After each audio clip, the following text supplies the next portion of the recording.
So what is at stake in this shift in the idea of how gender roots to biology? What does it mean to attempt to separate one's biological identity from one's gender identity? And why does it matter?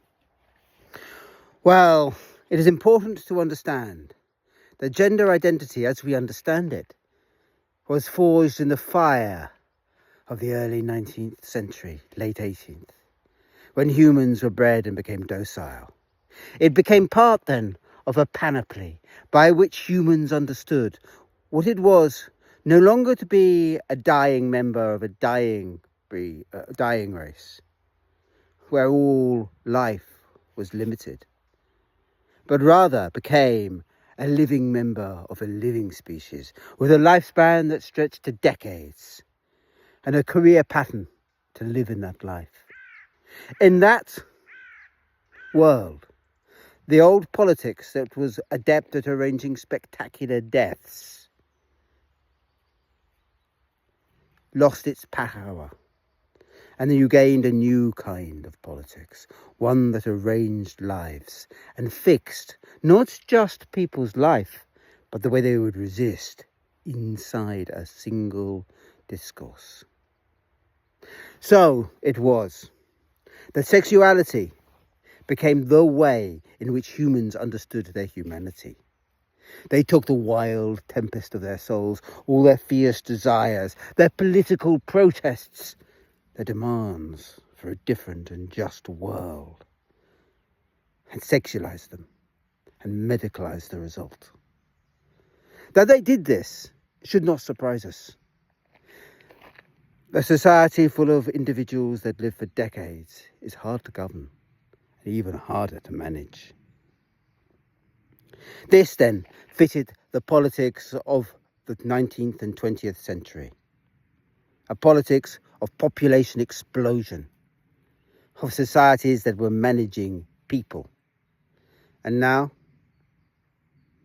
in the West, it seems to me, the society is managing not so much its burgeoning life, but in the face of how it managed that life, what shortcuts it made, what ways it embraced a capitalism that corroded the very fabric of nature in order to support an ever-burgeoning population. All of that has undermined the very possibility of life. And it is living in the shadow of that impossibility. It is managing not life then, but a different sort of death.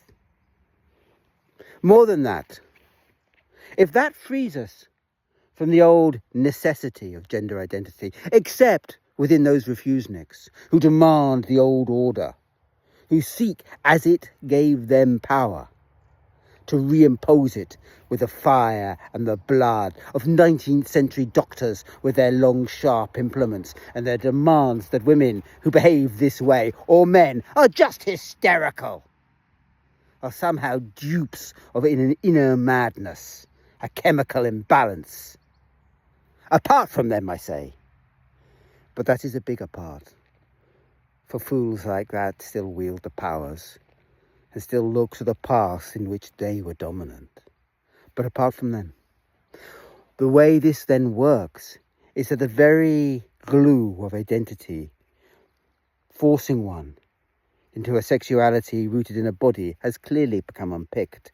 And in this, I think one needs to understand knowledge and technology have clearly played their role. In a world where humanity, where flirting has become not just about physical presence, but virtual presence, where who you are has become a picture on a screen just as much as it is flesh and blood. I mean the who you are as it matters in this context, the who you are to make a friend, to know a world. You are no longer then rooted in flesh and blood, but become a thing of air and light, become as it were almost a celestial body.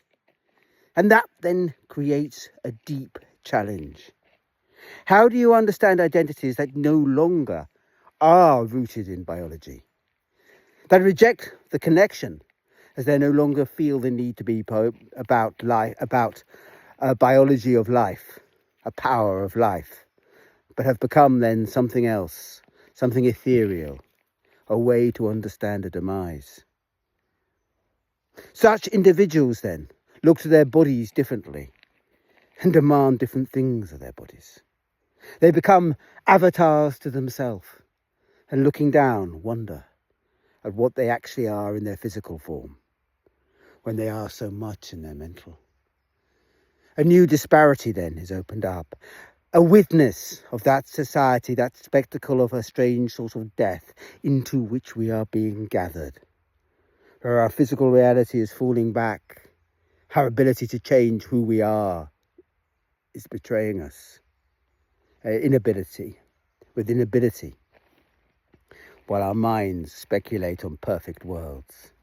In such a world then, you can easily understand why people become dissatisfied with their form, physical form, where the very demand that you can change your gender, change your pronoun, becomes merely an expression of the way you are living your life beyond one body and in many. And as such, is only to be expected. No, it is to be demanded. And yet in all of this, there is always the same worry. Because you always have to ask yourself, what other politics of power are operating here, in this world beyond bio-life, in this world beyond a bio-power rooted on managing life? And any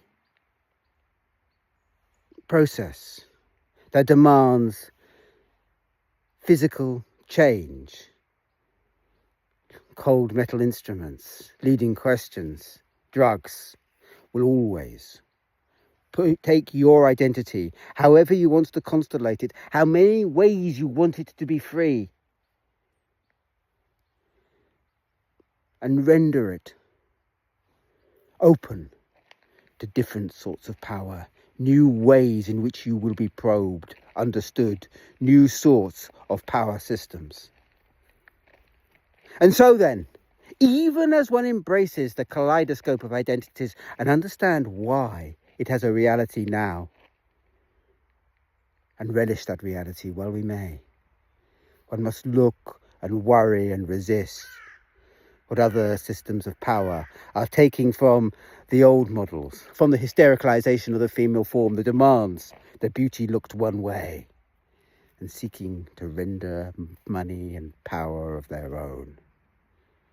Be free then in your identity, but be genuinely free, and not merely caught in another's myth.